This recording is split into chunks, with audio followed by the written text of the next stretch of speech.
Jana Shalakaya Chakshur Jena Tasmai Shri Guruve Namaha Vanchakalpa Tirubhyascha Kripa Sindhu Bhevacha Patitanam Pavanibhyo Vaishnavebhyo Namo Namaha Namo Mahavadanyaya Krishna Prema Pradayate Krishnaya Krishna Chaitanya Namne Gauratise Namaha. Okay, so we are continuing our discussion of Siksastakam, and so we are going through the section in Volcano of Divine Love, and we're hearing Srila Sridhar Maharaj's explanation of the first verse of Siksastakam. Okay, so we heard Srila Sridhar Maharaj go through an overview of there's 7 stages that are described in the first verse. Cheto Darpana Marjanam, purification of the consciousness, Bhavamahadavagni Nirvapanam, liberation from samsara, Shreya Kairava Chanjika Vitaranam, the soul begins to awaken within the positive life of dedication, leaving behind the leaving behind the negative plane in the first 2 stages, and then in the 3rd stage, the positive engagement begins. Shreya Kairava Chanjika Vitaranam, Vidyavadu Jivanam is indicating Madhura Rasa, so that the Shreya is referring to Nityananda Prabhu's grace and presiding over the first 4 rasas, and then Vidyavadu Jivanam is referring to Madhura Rasa. Of course, this is a very fine explanation, and Srila Sridhar Maharaj has clarified that, but in other charges, they've kept that a little hidden, because literally it's a very cryptic phrase, Vidyavadu Jivanam. Like literally it means something like the life of the wife of knowledge. Like Vadu means like a young woman, something, and Vidya is knowledge, and then Jivana means life. So it's a bit of a cryptic phrase, and you see how it's translated in different ways in different places. So Srila Sridhar Maharaj, he clarified them, and it's indicating, awakening within Madhura Rasa, that conjugal relationship. Vidyavadu Jivanam, Anandam Buddhi Vardhanam. One experiences an ever-increasing ocean of joy, of Ananda, Pratipadam at every step. Pratipadam Purnam Ritas Vadanam. One will experience the taste of full nectar. Sarvatma Snapanam.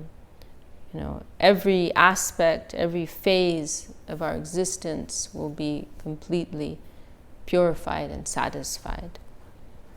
So these are the stages discussed in this verse, and Srila Sridhar Maharaj has given some overview, and now he goes into more detail on some of the points.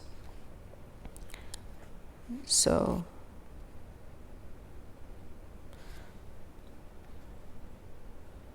okay, so we're here. The next effect is the tasting of his ecstatic association. In Vrindavan, the realm of Krishna, one who can chant the name of Krishna properly will express himself with a peculiar sort of ego. And now this is a famous verse of Srila Rupa Goswami, which is very, very beautiful.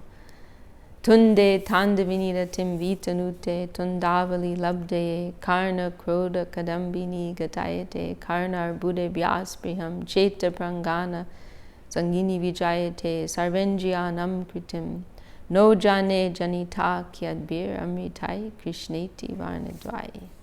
You recognize that verse? Divya Shakti, she was memorizing it one time.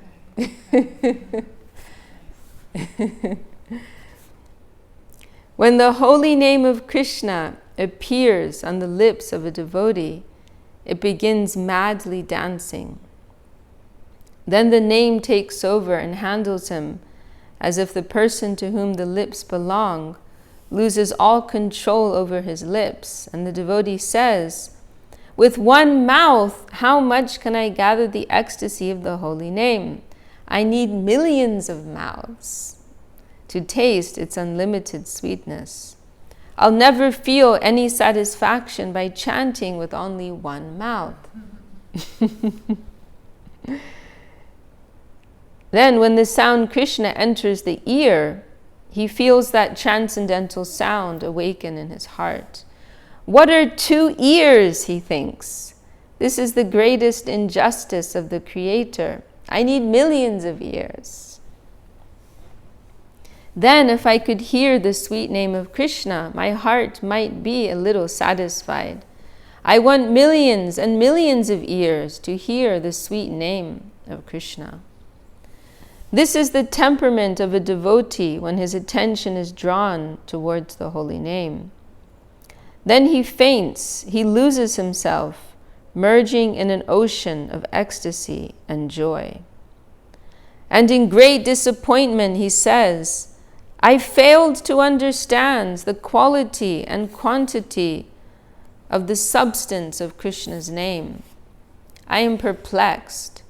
What sort of honey sweetness does this name contain?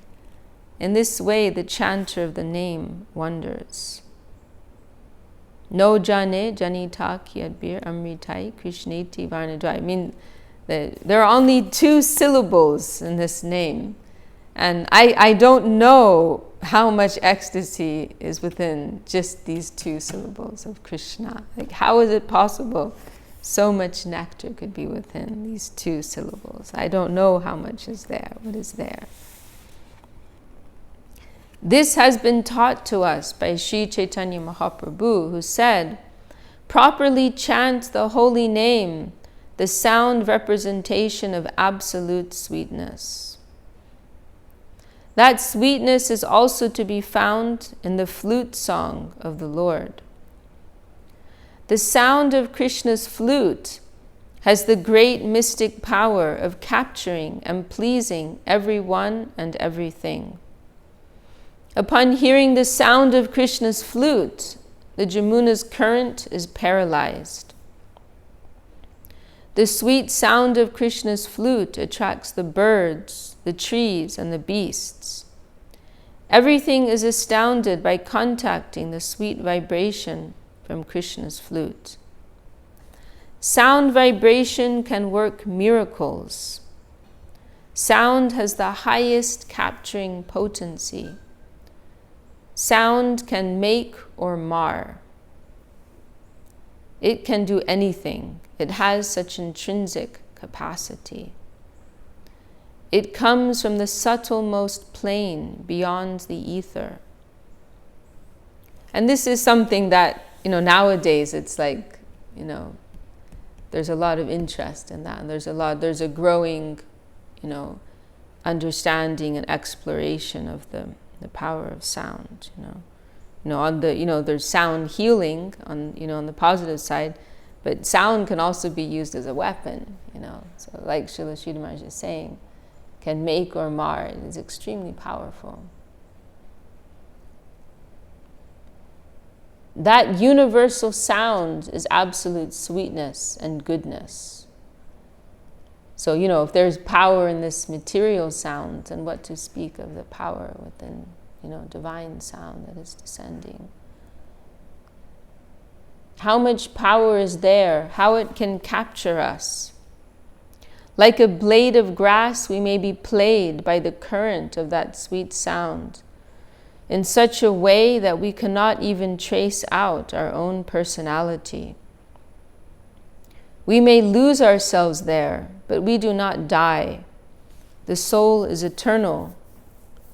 Diving up and down, we are played by the current of the sweet sound. We are less qualified than a straw, a blade of grass, and the Krishna sound is so big and so sweet that it can play us in any way it likes.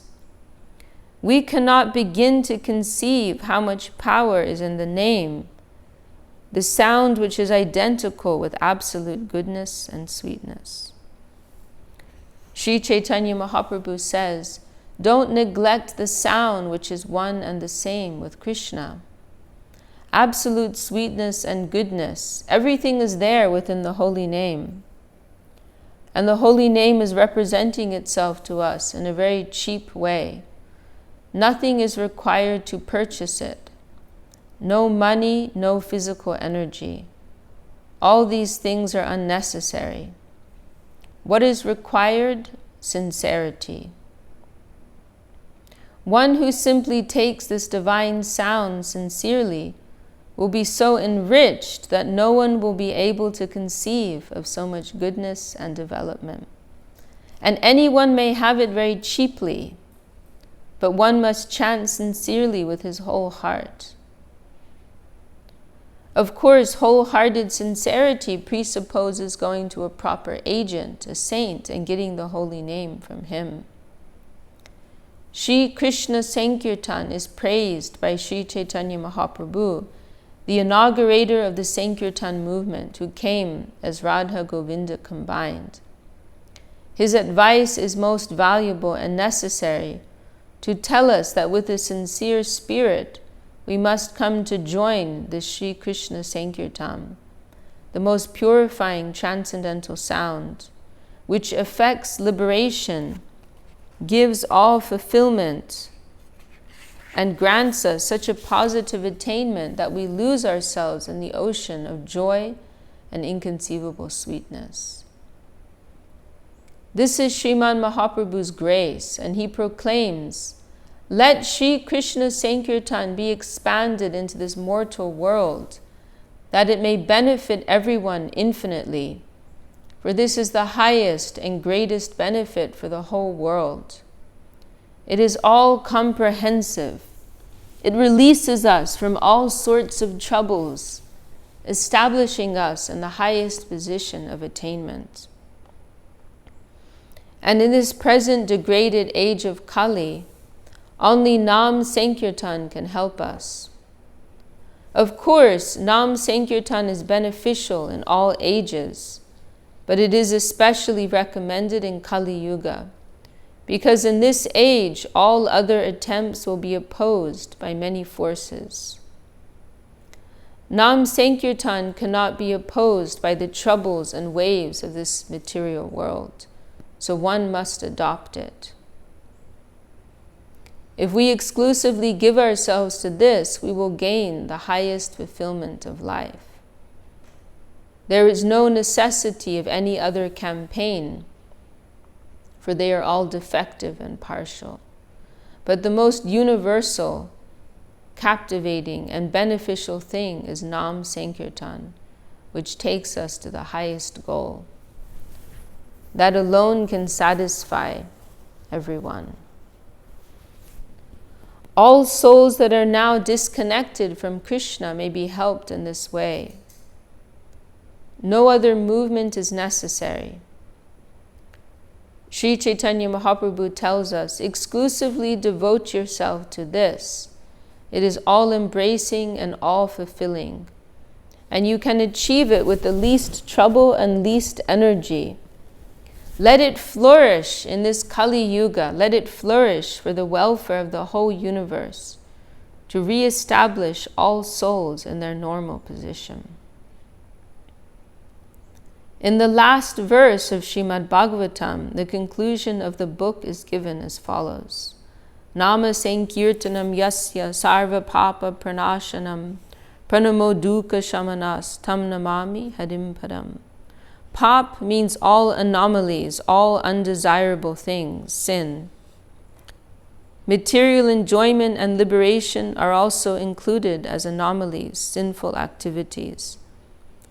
Why is liberation considered sinful? Because it is an abnormal condition. Our natural function is to serve Krishna, but we do not do that in salvation. Mere salvation does not include service to Krishna, so that is an abnormal position, and therefore it is also a sin. To ignore our natural duty and stand aloof cannot but be sinful. So this is the final verse of Srimad Bhagavatam, which is literally saying, it's very significant. The final verse is glorifying Nam Sankirtan, so it's quite a strong point there. And the verse is saying, let us all bow to, the chanting of the holy names of the Lord, by which sarva papa pranashanam, all pap, all sin will be destroyed, and dukkha shamanas, and all unhappiness will be dispelled. So all suffering and sorrow and sin will be destroyed by the chanting of this holy name. It is so glorious. And so there are a few interesting points here. One is that, like, the fact that Vyasadeva chooses to conclude this, vast text with a verse about kirtan, that's very significant. And another point, Gurudev actually, he mentioned how this verse was like kind of a little irritating for him, and he said, like, it is poking me, and because Vyasadeva, he's giving kind of like an entry level appreciation here for the holy name, like he's like trying to encourage the people to chant. So he's saying, oh, your sin will be destroyed, because normally, especially in the Hindu culture, there's a lot of awareness of, like, accountability, right? Responsibility, karma, in other words. So, a lot of the Vedic rituals, they're surrounding, like, nullifying, right? Your sinful activity, to clear the slate, or rituals to ensure, you're going to be somewhere nice in your next birth, So, a lot of this is like kind of a preoccupation on a mass level. And so Vyasadev's thinking is, oh, well, they will be encouraged if I say, just through this simple practice of chanting the holy names, you can become freed of your sins. So this will encourage the general. So Gurudev was saying, like, how this verse, it's poking me, because this isn't the real result of chanting the name. The real result of chanting the name is realizing your eternal relationship with Krishna, and entering into a positive life of service and love with Krishna. That's the real attainment of the name.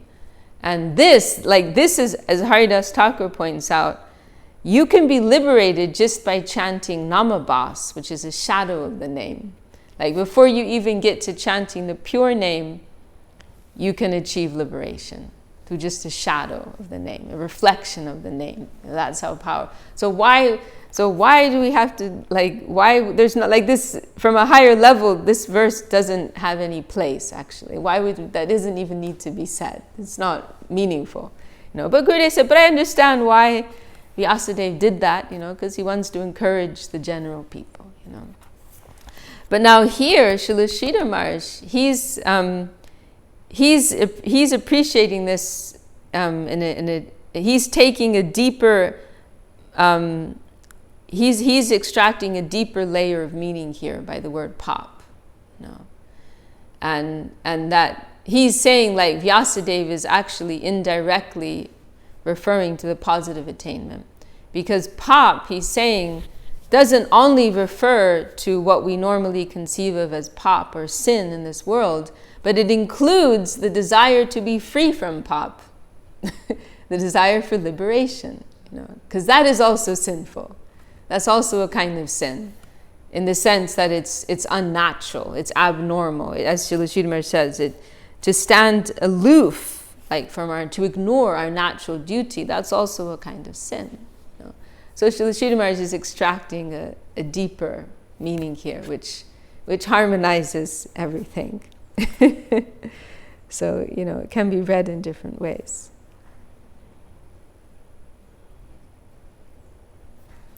The concluding verse of the Srimad Bhagavatam says, Krishna's holy name can relieve us from all undesirable sinfulness, all filthy characteristics, and all miseries. Let us all bow down to him. Uttering this verse, the Srimad Bhagavatam stops. that great treatise becomes silent. The last word in the Bhagavatam is Nam Sankirtan. The Bhagavatam has given such great importance to chanting the holy name of Krishna, and Sri Chaitanya Mahaprabhu developed it from there. The last publication of the compiler of Vedic literatures, Srila Vyasadeva, took theism to that stage and gave it to the public, announcing, chant the name of Krishna, do this, nothing more is necessary. This is the very conclusion of Srimad Bhagavatam, the greatest spiritual gift of Vyasadeva. Chant the holy name of Krishna and begin your life in this dark age with the most broad and wide theistic conception. We may consider ourselves fortunate that we have come to the verge of this most generous and useful thought, that we have come close enough to touch it, to accept it, and float ourselves in its waves according to our capacity. Very, very beautiful and very rousing. Srila Maharaj's language is very rousing here. After passing through so many conceptions and the charm of different prospects, we have left them all behind and have come to the shore of the ocean of Nam Sankirtan. Now we may throw our bodies in this ocean and begin to swim in the waves of Nam Sankirtan, the nectar of the nectarian, by the grace of our Guru and the mercy of the Vaishnavas. It is their property and we are their slaves. We have such audacity to throw our body into this ocean of Nam Sankirtan and swim in that nectarian ocean. Swimming in Radha Kund, the highest conception of spiritual attainment, can also be found in the highest form of Nam Sankirtan. This verse represents the positive side of the unlimited ocean of Sri Krishna Sankirtan. The next verse explains the negative possibilities. Srila Bhaktivinoda Thakur has given his Sanskrit commentary on the Siksastakam, as well as his Bengali translation, and his is a most original presentation. Srila Bhaktisiddhanta Saraswati Thakur Prabhupada has also given his commentary on the Siksastakam. They should be carefully studied in order to understand these points more completely. In these talks, however, I am simply coming out with whatever I feel in my heart. Whatever comes to my mind on these verses, I am expressing. And that is the outcome of what I have collected from Srila Bhaktisiddhanta Saraswati Thakur, Bhaktivinoda Thakur, Rupa Goswami, Sanatana Goswami, Sri Chaitanya Mahaprabhu, and all the predecessor acharyas. By their grace that is gathered in my storehouse, and I am trying to give the gist of these things. By accepting the path of devotion, a wholesale transformation of our internal system begins, and gradually our charm for the outside world vanishes. There is a war within, and when the Krishna conception enters the heart of a devotee, all other thoughts and ideas gradually have to retire. This is explained in Srimad Bhagavatam. Pravishta karna ranjena swanam bhava saroduham dunoti shamalam Krishna salilasi yatha sharat. When the autumn season appears, the mud within the water vanishes. In the same way, when the Krishna conception enters into one's heart, all other conceptions and aspirations will gradually have to retire, leaving Krishna in possession of everything. When a real drop of Krishna consciousness enters the heart, all opposing forces must leave, and Krishna will conquer and take possession of the whole. That is the nature of Krishna consciousness. Nothing can stand in competition with it, not even the so-called devotion for the demigods or faith in creeds like Christianity, Islam, and others. All other conceptions of theism have to retire, leaving the fields to the Krishna conception. No aggressors can stand in the fight with Krishna consciousness, the absolute sweet beauty. Beauty, sweetness, and charm can capture and defeat power. We are really aspiring after beauty and sweetness, mercy, affection, divine love, prema. Self-dissipation, to compensate others with one's own energy and generosity, ultimately conquers everyone. It is more rewarding to give than to take. Divine love means die to live, not to live for yourself, but to live for others. The most generous form of life, self-forgetfulness to the extreme, is found in Krishna consciousness. Krishna consciousness is so beautiful that one who develops it loses his own identification and existence also. He becomes totally self-forgetful. Such a charm is there. Who will stand to fight against Krishna? And everyone who comes to fight against him is disarmed. If in any way Krishna enters the heart, there can be no other consequence but that he takes possession of everything. Such a benevolent, generous, and sweet person is Krishna. Reality, the beautiful. So powerful, God. Yeah.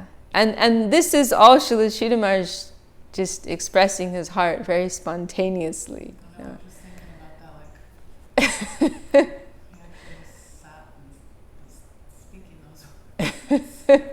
It's not like he sat down for like, a few days or a few weeks, articulating this in the best language and the best tone and style, and it's just naturally coming from his heart, It's extraordinary. The Vrindavan, Srila Sridhar Maharaj, he mentioned the Vrindavan standard, how, because they were just discussing the publication of some book, and someone was saying, like thinking they're speaking Srila Sridhar Maharaj's conception, but we don't care about the cover, we're just interested in the substance. That's the only thing that matters. And because, Srila Sridhar Maharaj talks about that, right? Substance over form. I'm a form breaker, not a form maker. And that conception has its place. But there's a higher conception beyond that, at a higher level. And so then Srila Sridhar Maharaj, he said, well, actually, we aspire for the Vrindavan standard. And in Vrindavan, form and substance are in perfect harmony. Form is an expression of the substance. In this world, everything is very disjointed, right? Like the picture of Dorian Gray, right? You have someone with a very beautiful exterior, and behind the screen there's all this, darkness and filthiness, So this world, there's this, that's the word, incongruence, that's the word I was looking for. There's an incongruence between appearance and what is the real nature of the thing. But in that higher world, it is not the case. The two are expressing one another. So Srila Sridhar Maharaj said that's the standard that we, like in our presentation of Krishna consciousness, that's how we're trying to do things, We have the substance, but there's also, the form is also an expression of the substance, demonstrating the substance. And so, what I was coming to say is like in Srila Sridhar Maharaj's presentation of Krishna, Srila Sridhar Maharaj's presentation of Krishna consciousness is a perfect example of that, the substance is there, and his, extraordinary, way and style of expression, that is also very perfect and powerful.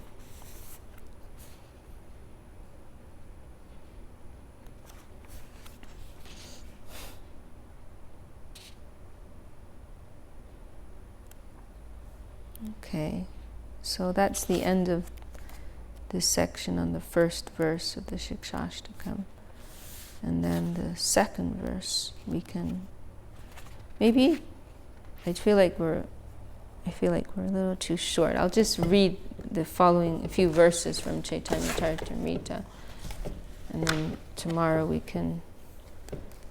Oh gosh, yeah, this book falls apart. In Navadip, our book fell apart, and we had to get it rebound. We found some guy in the town. Yeah, that's one of the things I miss about just living simple, village life. Your umbrella breaks, and there's an umbrella fixer. Your flip-flop, there's a shoe fixer. Your bag breaks, and there's a guy who fixes bags, and you pay 20 rupees. And here, in our culture, you just have to throw it away, right? And you buy a new one. So you find there's a book binder down the road, But here it's very difficult to do these simple things, actually.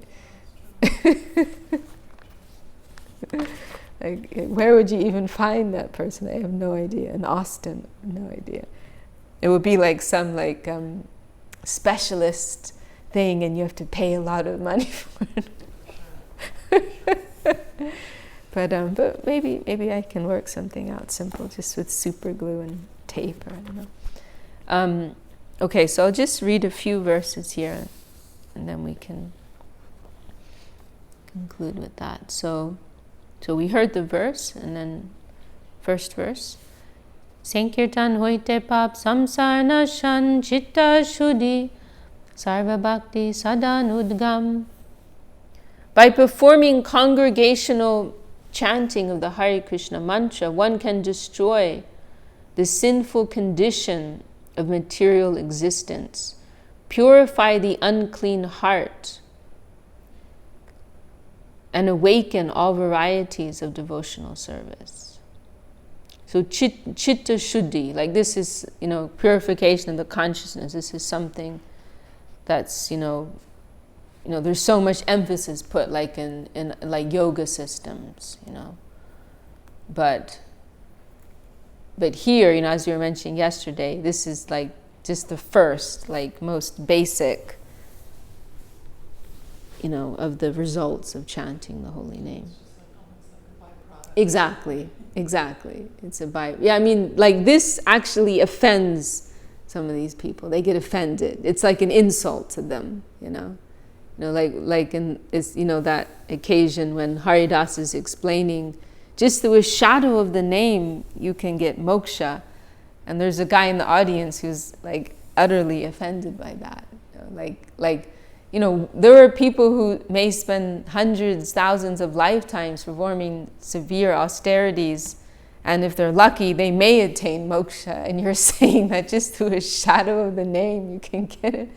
It's like a slap in the face, And there's also that there's one song of Bhaktivinoda Thakur where he's saying what's achieved with great difficulty by the yogis and the jnanis and the tapasvis, and we can achieve by taking Mahaprasad of the Lord, by enjoying very nice Mahaprasad, we can achieve the same result and much, much more also.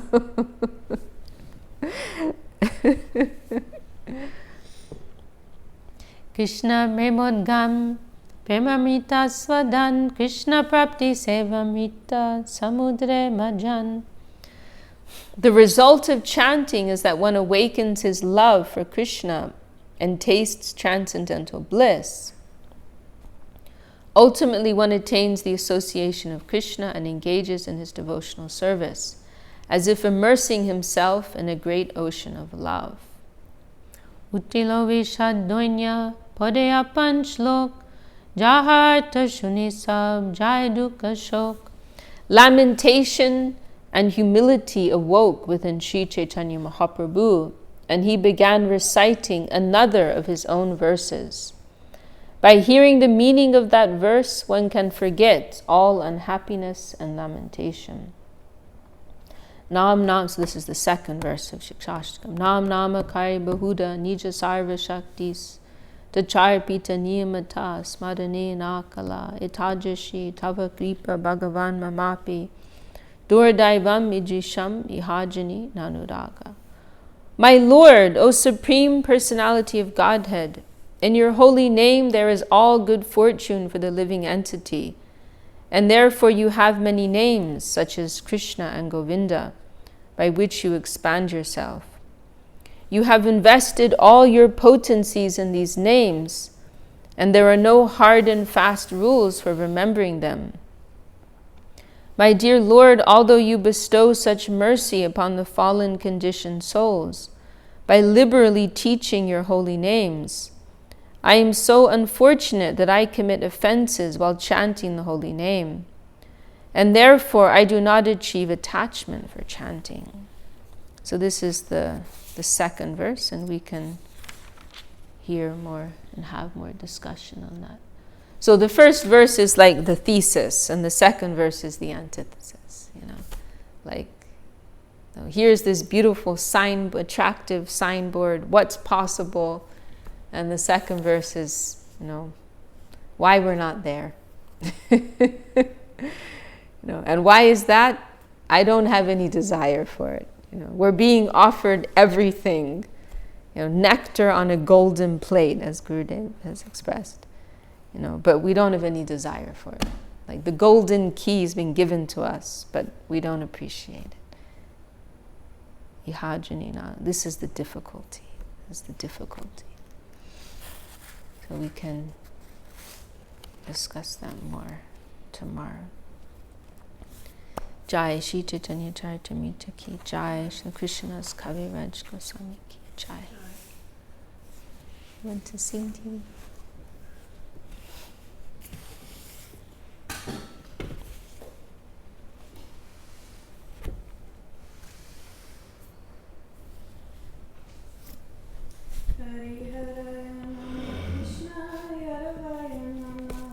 Hari Haraya Nama Krishna Jadavaya Namaha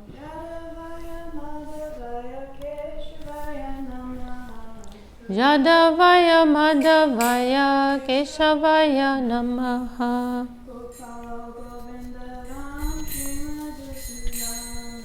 Gopal Govinda Ram Shri Madhusudana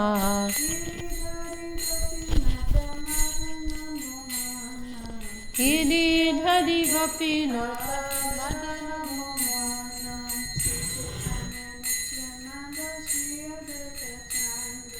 Shri Chaitanya Nityananda Shri Advaita Chandra Radha Shiva Sari Gaur Bhakta Vrinda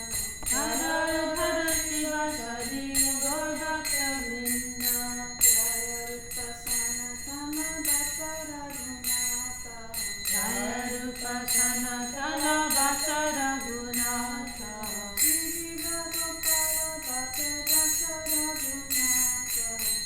Jiva Gopala Bhatta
Krishna, Krishna Krishna.